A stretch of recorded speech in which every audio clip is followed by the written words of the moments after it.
Alright guys, Cam here, and this is episode 2 of my Football Manger series, and this episode is going to be about the transfers and the first game of the season. So now I'm just showing you the squad for the season. I can show you some of the transfers. I did actually transfer the French players across that Newcastle got in real life, apart from Gouffran, who didn't want to come. I agreed a fee with Bordeaux, but he just didn't want to come, so shame about that. So that meant I got Umbiwa, Haidara, Debuchy, and Sissoko. So I've signed all those players for Newcastle. I did some extra transfers as well. I actually signed Adrian from Flamengo. I nearly always buy him on FIFA because he has a release clause of less than $1 million, but as you can see he has a 4.5 star potential. So he's a wonder kid since you buy him when he's only 17. I also bought Lucas Piazon from Chelsea. He's another wonder kid. He was really expensive actually. I paid near 9 million for him, which is possibly too much. But like I said, he does become really good as well. And another player I signed was, I got Jeremy Menez on loan from PSG. He's a really good player on this game. You can see he has his 4-star ability already, so he's going to slot straight into my team for this season. So that's really good. Haidara also has a really high potential ability. You can see it's 4-star there. So the squad's looking strong. There's lots of good young players coming in. The only thing we're really missing is a striker. So I might be looking to buy one of them before the transfer window closes. It's the first game of the season though, and it's already a derby match against Sunderland, as you can see, away. So obviously this is going to be a really tough game. Anything can happen in a derby and in the first game of the season. So I'm not sure what's going to happen. Obviously we'd like to start off with a win, but we'll have to see. So we'll get into the game now. Right. Well, the game is on in the background. I'm going to talk about the transfers that happened this winter. I'm going to do it in alphabetical order, roughly. Just give some opinions on the transfer. So first is Arsenal, and they signed Monreal for 8.5 million. I believe he's a left back. I'm afraid I don't know that much about him, but in the left back position, Arsenal have Santos and Gibbs. They're both okay, but they probably could do with some strength in there. So this is probably a good signing for Arsenal. The players in the back four are strong. Just maybe their tactics or something is letting them down, so they're giving sloppy goals away. Obviously up top they're fine, scoring lots of goals, always really creative. Just need to become more solid at the back. But with Monreal, Vermaelen, Koscielny, Mertesacker and Sanya at the back, that sounds decent to me, so maybe they can press on for the rest of the season with that signing. Next is Chelsea, and they signed Demba Ba for 7.5 million because of his release clause. That's probably a good signing for Chelsea, as Torres was playing lots of games. He must have played almost all the games so far this season. But with Demba Ba there, that'll take a lot of pressure off him, because everyone knows Demba Ba can score goals in the league. I'm not sure there's a right move for Demba Ba though, as I wouldn't be surprised if Chelsea signed a new striker in the summer. Maybe someone like Falcao, or at least of his ability. So it might not have been a great move for Demba Ba, obviously apart from his wages being increased massively. Fulham did quite well in the transfer window. They got quite a few players in. The most noteworthy ones were that they got Frimpong on loan. That's quite a decent signing. Frimpong's a decent player, young player. He'll be getting better, so Arsenal will want him getting some game time, and Fulham can offer them that. They also got Emmanuelson on loan from AC Milan. Now that's a good signing. I'm not sure why he doesn't play more for AC. When I've seen him play, he's really good. He's really fast. He can either play left back, left wing, sometimes in an attacking midfield position. So he's a very good signing. Then Liverpool, in my opinion, they've probably done the best in the transfer window. They signed Sturridge for 12 million. He's already proven so far how good a signing he is. Given some game time, he can definitely get the goals. Him and Suarez are working well together. They also signed Coutinho for 8.5 million. That's a good signing. I've seen him play a few times for Inter. I didn't see him play in the Spanish league when he was on loan, but for Inter, he's been very good. His main attributes are his dribbling. He's not too fast, but he's got that dribbling style like Messi. where the ball just seems to glue to his foot and he's able to go around defenders. He's also pretty good at passing, so he will look for the killer through balls and stuff like that. Man U signed Zaha. That was pretty expensive. I'm sure that was above 15 million.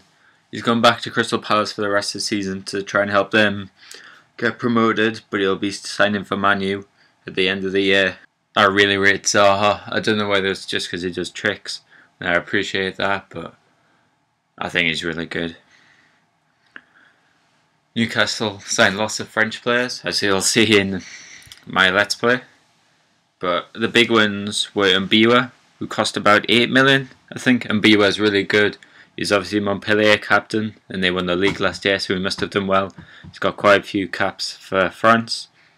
And Sissoko for about 2 million, if not less, because he only had 6 months left on his contract. Sissoko is touted as being a really big talent. A few years ago, he was wanted by teams like Juventus and Chelsea and stuff for fees of like 20 million. So for Newcastle again for less than 2, that's obviously a great buy. Norwich signed Becchio from Leeds. I know he has a great goal scoring record, and while he's not the most talented player, he definitely gets the goals. And Norwich have been lacking that a bit this season. Holt doesn't have many, and Jackson and Morrison have been ineffective as well. QPR have splashed the cash, signing Samba and Remy for a total of 22 million. They are both pretty good signings though. Remy's already scored, and Samba's proven the Premier League from his days with Blackburn. I'm sure both of those two will settle in nicely and could make a big difference to QPR's season. Southampton signed Foreign from Molde FK. The only reason I know this player is from Football Manager, when I've done seasons as Molde, and on this game he is an absolute god. So hopefully he'll be good in the Premier League. I believe he's one of those type of defenders that's not too physical. I think he's really big, but he's not too physical. He likes to pass the ball out from the back, and that's going to help the new manager's Spanish style. Stoke have signed Butland and Breck Shea for 3.5 and 2.5 million, effectively. Typical Stoke here. Butland's about 6'5", and so is Breck Shea, so keeping up the height. Butland's a good signing though. I mean, Begovic is a really good keeper, so Butland isn't going to get in the team straight away, but he's part of the England squad, so he's obviously a good keeper. And I know of Breck Shea from FIFA. He's pretty decent on that, and it's because he's absolutely massive. He's 6 foot odd, so he'll fit in the Stoke nicely. Sunderland have signed Undiye from the Turkish league.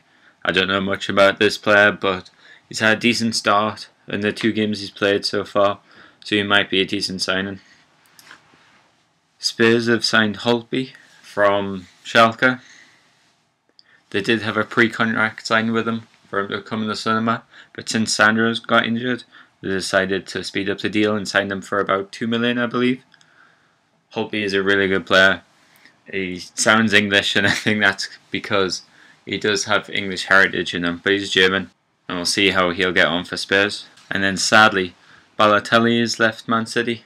I'm really gutted about this. I love Balotelli, and I'll miss him. I'll try and watch AC Milan games as often as I can to see him, but it was probably a good move for him. I think his days at Man City were numbered, and 20 million isn't a bad price for either party. Other big transfers outside of the Premier League were Schneider and Drogba going to Galatasaray. They're 2 massive signings for Galatasaray, bringing in names like that. One reason why AC signed Balotelli was because that Pato had left. He's gone back to the Brazilian league. He's been struggling for form and injuries, so that might be a good move for him. He was supposed to be the next big thing, next great Brazilian striker, but things haven't worked out so far. But maybe this will reignite his career. Willian from Shakhtar Donetsk is going to Angie for 34 million. I think that's the biggest transfer of this window. 34 million is a massive price tag for him to play under. I thought he was going to go to Chelsea or Tottenham maybe, and they were offering about just over the 20 mark. But Angie, with all their money power, came in and swooped and got him for 34 million. I'm not sure about this one. It's whether or not the Russian league can prove themselves. as becoming a big league and trying to rival leagues like La Liga and the Premier League and Serie A. And lastly, the transfer of David Beckham to PSG. I really like David Beckham, and it's just enhanced my impression of him, where he's giving his wage away to charity. That's so impressive, and I'm not sure how much PSG need him, but in terms of stuff like shirt sales and media, it's definitely worth signing David Beckham for any team, and so it probably is a good signing for PSG. So here's the highlights from the game. Kabay passes out the perch out wide, down the line for Ben Arthur.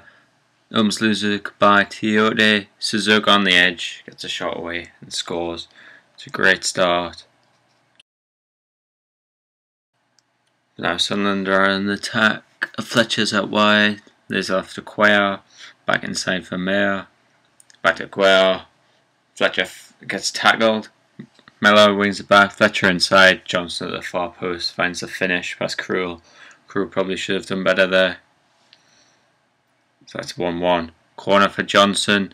Looks like it was headed on the bar. And then Stephen Taylor gets the own goal. I'm not sure what he's doing. Dives into space. Sassignon has a free kick, and it's a free header for Zaha. Good free kick, but the header was too easy. Newcastle are losing now. 3-1. Krul has a goal kick. It's headed clear by Sunderland, but Mbiwa picks it up to Kabay. Colaccini to Ben Arthur. Gets a bit of a run. Gives it back to Santon though. Then Ben Arthur. Gives it Kabay. Kabay plays a killer pass to Cisse. And Cisse slots it home. That was a good finish. Newcastle are on the comeback. Mbiwa has the ball to Sissoko. Back to Mbiwa. Out wide to Marvo. Inside for Sissoko. Sissoko finds Cisse. Cisse gives it back to Sissoko. Marvo finds a bit of space wide. Cuts it back. Cisse, nice easy finish. That's 2 for Cisse and 3-3 for the game. It's now well late in stoppage time. Marvo with a corner whips it in, but it's cleared by Zaha. Kilgallen picks it up and he's down the wing. There's lots of space. Newcastle are looking shaky here. Sunderland are on the counter. Crosses in, cat and ball on the edge, but Mbiwa gets a good tackling and he gets it straight up for Marvo. Now Newcastle are on the counter. Marvo crosses in and Cisse on the back post gets the winning goal for Newcastle in the 93rd minute. It's a 4-3 win in the derby. What a win. I'm actually delighted with that. So that's the match stats from the game. Musa Sissoko with the first goal. Then Cisse hat-trick for Newcastle. For Sunderland, Johnson got the first goal. Then Stephen Taylor on goal. Then a goal for Zaha. David Mello got sent off as well. Man of the match was Cisse with a 9.5. Worst player in the match was Tim Krul with a 3.5, which is possibly the worst rating I've ever seen. I'm surprised he got that low since he saved the penalty as well. So that's a good start of the season though. Exciting game to start off, but a good win as well. So thanks for watching. Leave a like if you enjoyed.